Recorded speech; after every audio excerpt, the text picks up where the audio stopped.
Defence physical training একাডেমির পক্ষ থেকে রাজদীপকে প্রথমে বরণ দিয়ে সম্বোধনা করা হচ্ছে।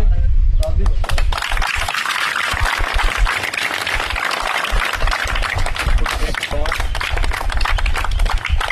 তারপরে একটা মোমেন্ট ছোট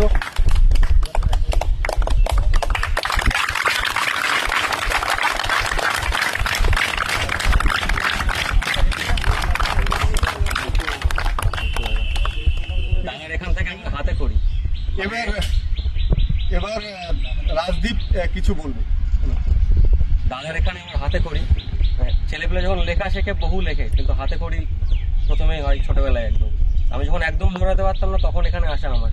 প্রথম দিন এই মাঠে 8 পাক দিলে 1600 মিটার হয়, প্রথম দিন 7 পাক দেওয়ার হচ্ছে না, তো দাদা আমার সঙ্গে সমান স্পিডে দৌড়াচ্ছে, না দৌড়াতে পারলে পেছন থেকে আবার মারছে। তো ওই একটা মোটিভেশন ছিল যে না দৌড়ালে পেছন থেকে পড়বে। এরকম করে আস্তে আস্তে আস্তে আস্তে পুরো ক্রেডিটটাই দাদার, যে একদম 0 থেকে শুরু করে তারপর দৌড়ানো এবং কোনো একটা জায়গায় পৌঁছানো ছোট ব্যাপার নয়। তো গুরুর অবদান সবচেয়ে বেশি, তারপর সবার সাপোর্ট।